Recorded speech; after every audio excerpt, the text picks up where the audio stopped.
नमस्कार। मेरा पूरा देश सुन रहा है। राष्ट्र की आवाज 140 करोड़ लोगों की एक ही आवाज।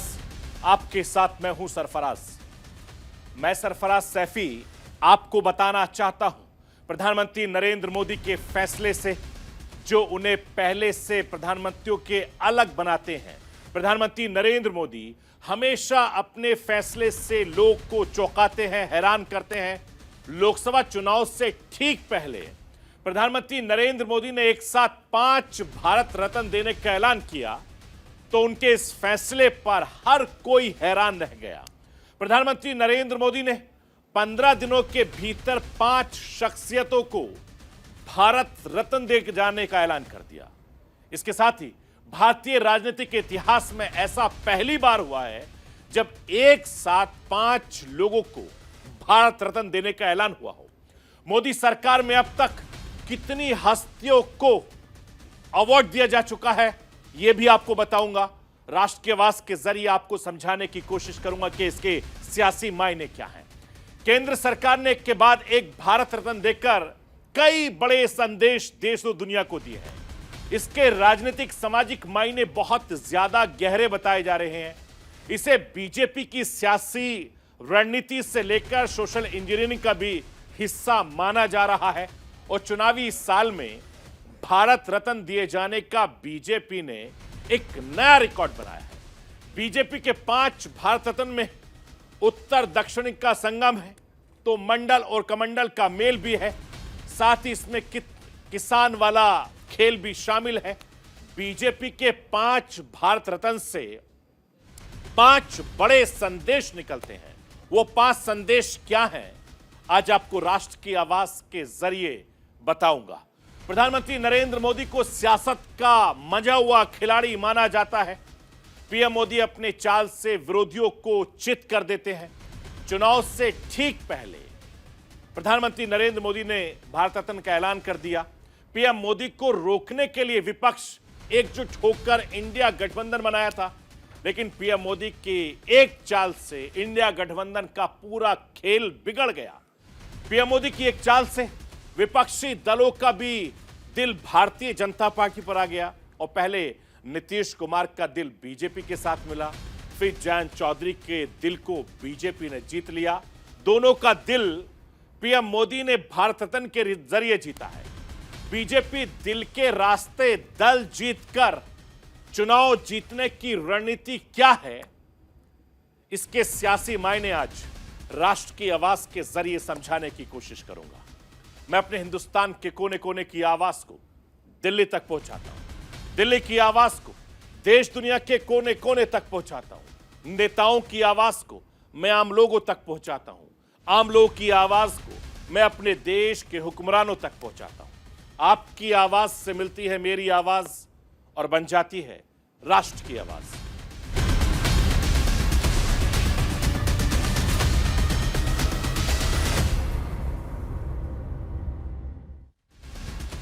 साल 2024 के लोकसभा चुनाव में प्रधानमंत्री नरेंद्र मोदी का टारगेट 400 पार का है। पीएम मोदी ने इस वक्त देश की राजनीति में अपने एक एक फैसले से हर हिंदुस्तानी को हैरान कर रहे हैं, चौंका रहे हैं। पीएम मोदी ने सिर्फ 17 दिनों में देश के 5 विभूतियों को भारत रत्न देकर सबको चौंका दिया। ऐसा भारतीय राजनीतिक इतिहास में पहली बार हुआ है जब एक साथ 5 लोगों को भारत रत्न दिया गया है, उससे सम्मानित किया जाएगा।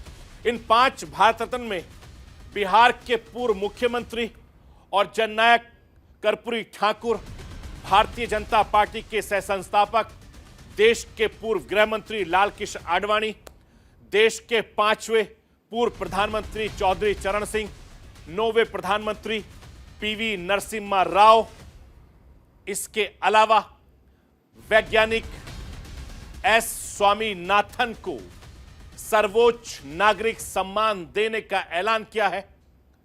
आडवाणी को छोड़कर बाकी सभी हस्तियों को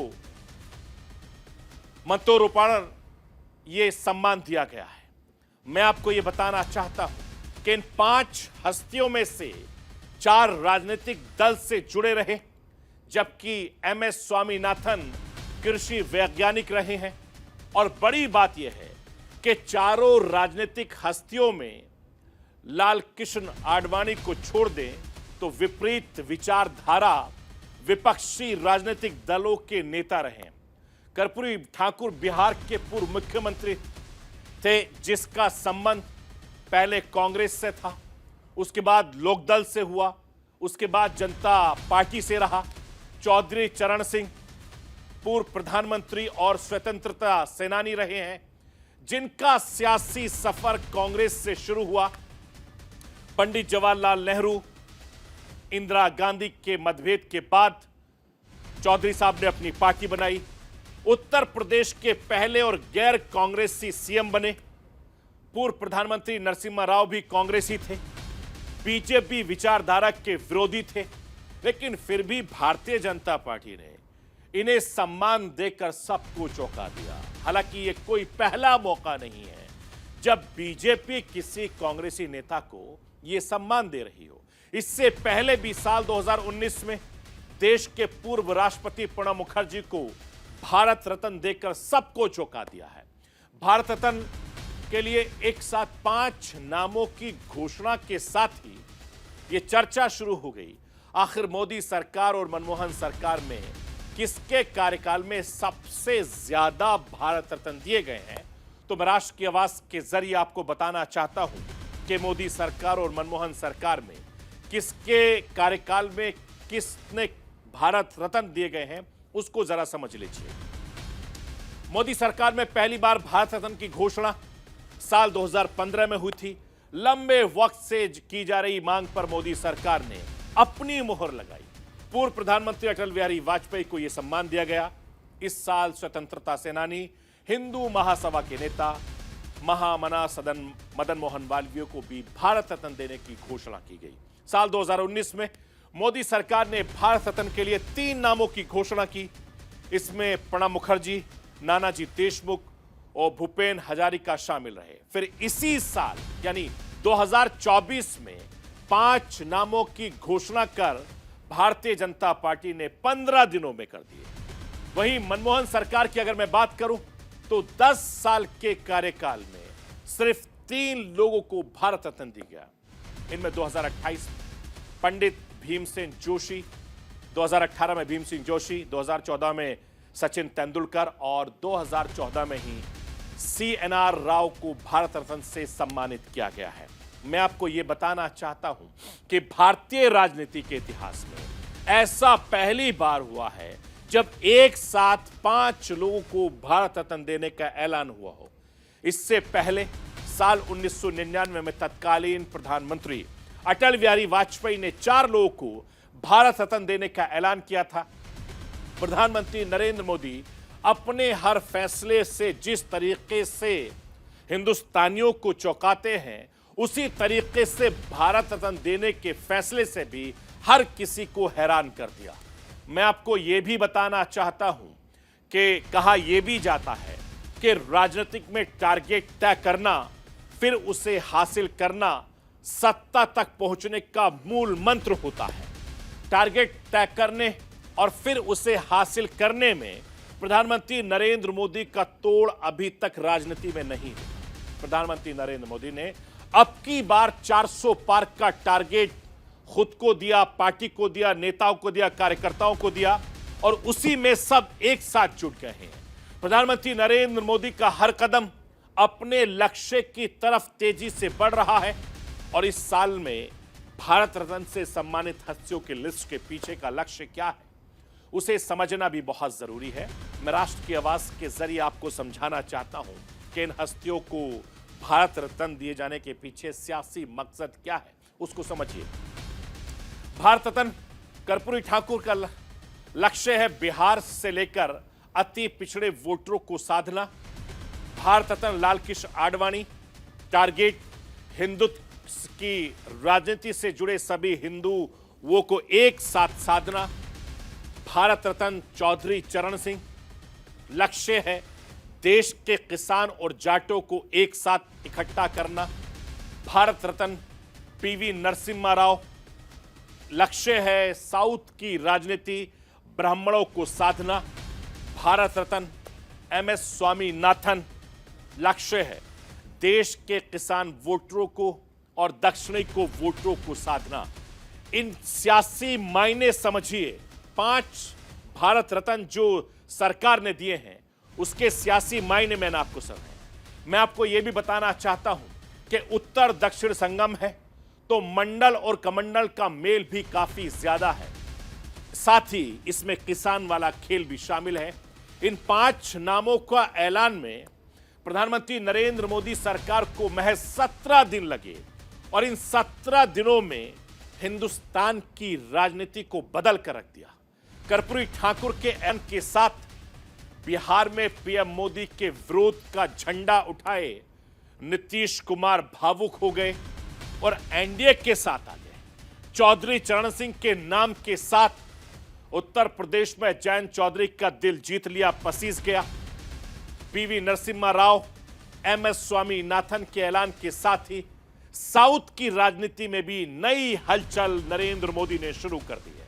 मैं आपको यह भी बताना चाहता हूं कि स्वामीनाथन तमिलनाडु की शान माने जाते हैं, लोग की उनसे भावनाएं जुड़ी हैं। स्वामीनाथन के जरिए बीजेपी ने दक्षिण भारत में अपनी पैठ मजबूत करने की दिशा में एक बड़ा कदम उठाया है और दक्षिण भारत के राज्यों में बीजेपी गठबंधन के लिए सहयोगी दलों की तलाश में है।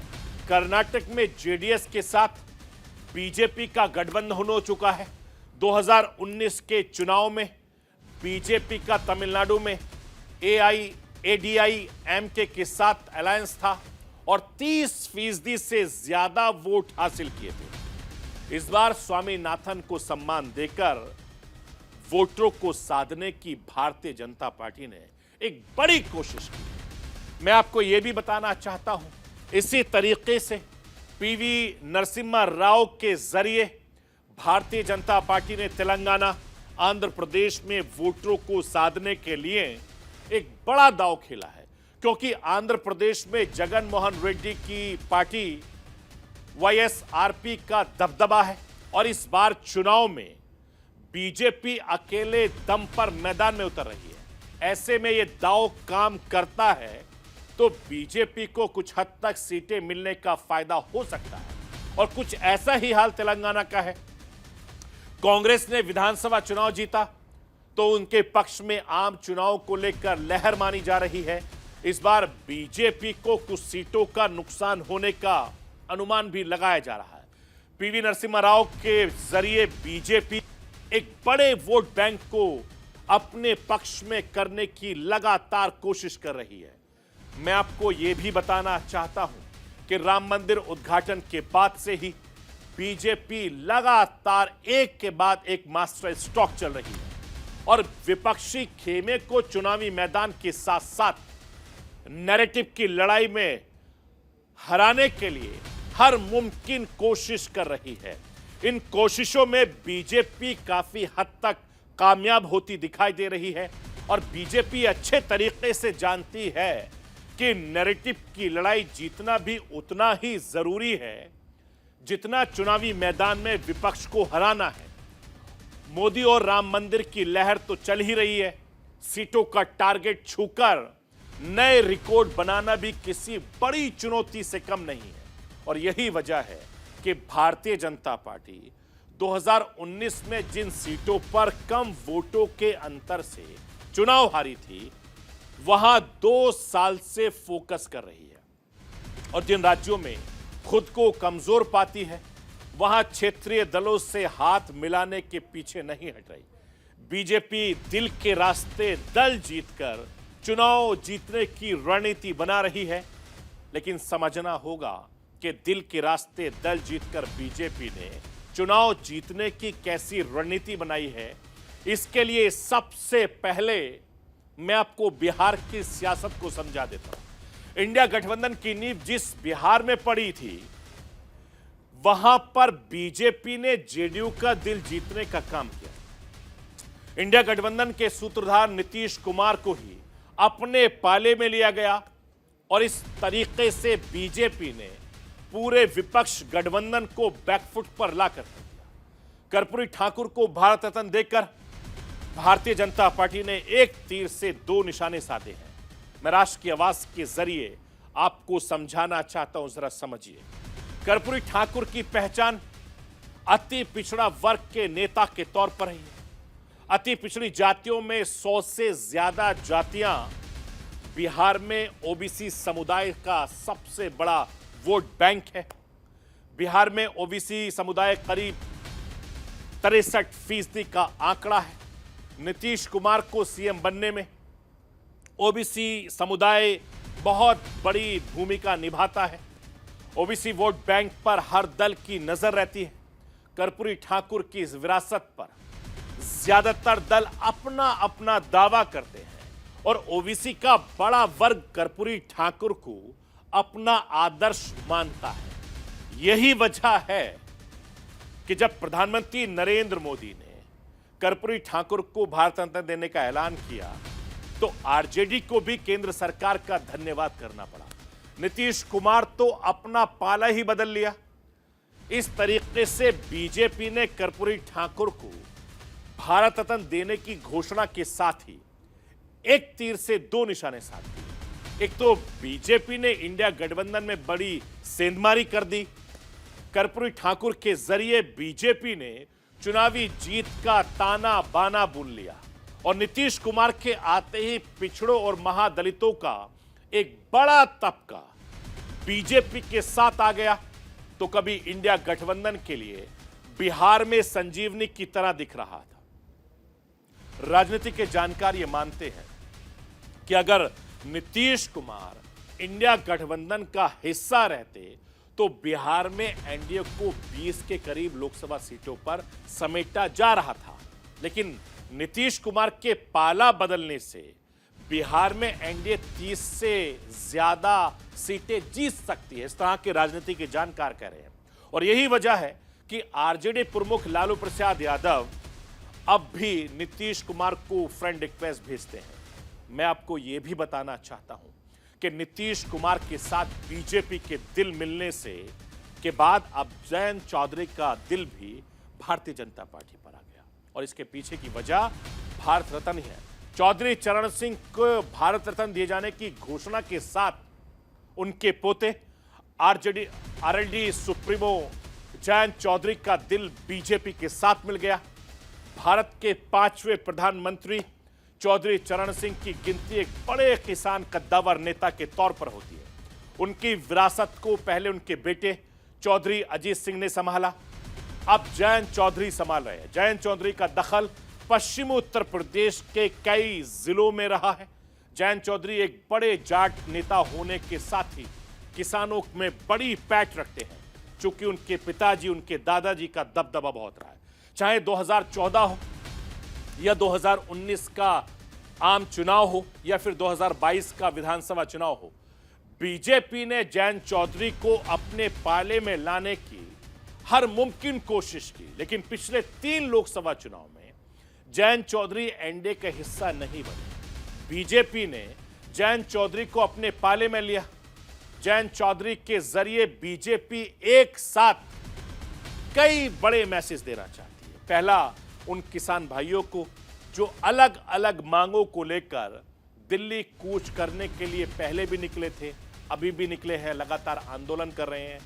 दूसरा, उन जाटों को जो अलग अलग मुद्दों को लेकर सरकार से नाराज बताए जाते हैं, चाहे वो महिला रेसलर विवाद हो या फिर हरियाणा की राजनीति में जाटों का हक न मिलने का मुद्दा हो। जयंत चौधरी को अपने पाले में करने के बाद बीजेपी को डबल फायदा होता दिख रहा है। एक तरफ सरकार के इस फैसले से कांग्रेस की जाति जनगणना वाले दांव की काट खोजी है, तो दूसरी तरफ इस फैसले से पश्चिम उत्तर प्रदेश में हारी सीटों को बीजेपी को जीत का फॉर्मूला मिलता दिखाई दे रहा है। मैं राष्ट्र की आवाज के जरिए आपको यह बताना चाहता हूं कि चौधरी चरण सिंह को भारत रत्न देने के पीछे की रणनीति क्या है, वो भी जरा समझ लीजिए। उत्तर प्रदेश की 80 लोकसभा सीटों में से करीब 27 सीटें लोकसभा पश्चिमी उत्तर प्रदेश से आती हैं और 27 लोकसभा सीटों पर जाट, गुर्जर, दलित समुदाय, मुस्लिम समुदाय के मतदाताओं की अहम निर्णायक भूमिका रहती है। पश्चिम उत्तर प्रदेश में 32% मुस्लिम समुदाय है, 26% दलित समुदाय है और इन वोटरों के मुकाबलों के लिए जाट समुदाय, गुर्जर समुदाय वोटरों को साधने की एक बड़ी पहल जरूरी थी। वैसे तो चौधरी चरण सिंह पूरे हिंदुस्तान के किसान नेता माने जाते हैं, लेकिन वो जाट बिरादरी से आते थे। उनका देश के 3 राज्यों की सियासत में बहुत बड़ा दखल रहा है। पश्चिम उत्तर प्रदेश का पश्चिमी इलाका, हरियाणा और राजस्थान इसमें शामिल है और पश्चिम उत्तर प्रदेश में 17% जाट समुदाय के वोटर हैं। हरियाणा में करीब 30% आबादी जाट वोटर्स की है, राजस्थान में करीब 12% जाट आबादी है। मैं आपको यह भी समझाना चाहता हूं कि जाट वोटरों कितनी सीटों पर जीत हार का समीकरण तय करते हैं, ताकत रखते हैं, उसको समझना जरूरी है। उत्तर प्रदेश में 14 सीटें हैं, राजस्थान में 8 सीटें हैं लोकसभा की और हरियाणा में लोकसभा की 4 सीटें हैं। इसके अलावा दिल्ली में भी जाट वोटरों का काफी ज्यादा असर माना जाता है। मैं आपको यह बताना चाहता हूं, बीजेपी ने चौधरी साहब को सम्मान देकर किसानों के साथ जाट गुजरों को साधने की कोशिश की है। बीजेपी ने उत्तर प्रदेश में इंडिया गठबंधन का भी खेल बिगाड़ दिया है, क्योंकि पश्चिम उत्तर प्रदेश में बीजेपी को रोकने की कमान इंडिया गठबंधन की तरफ से जयंत चौधरी के हाथ में थी। अब वो भारतीय जनता पार्टी के सारथी बन गए। ऐसे में इंडिया गठबंधन को नुकसान तो एनडीए को पश्चिम उत्तर प्रदेश के साथ साथ हरियाणा, दिल्ली, राजस्थान होगा। इसका सियासी फायदा कितना होगा, ये आने वाले वक्त में तस्वीर साफ हो जाएगी। या कि नरेंद्र मोदी ने भारत रत्न देकर एक तीर से कई निशाने साध दिए हैं और इसका फायदा कितना होगा, ये हम सब आने वाले वक्त में देखते नजर आएंगे। तो ये थी राष्ट्र की आवाज। बाकी खबरों के लिए आप बने रहिए न्यूज़ इंडिया के साथ।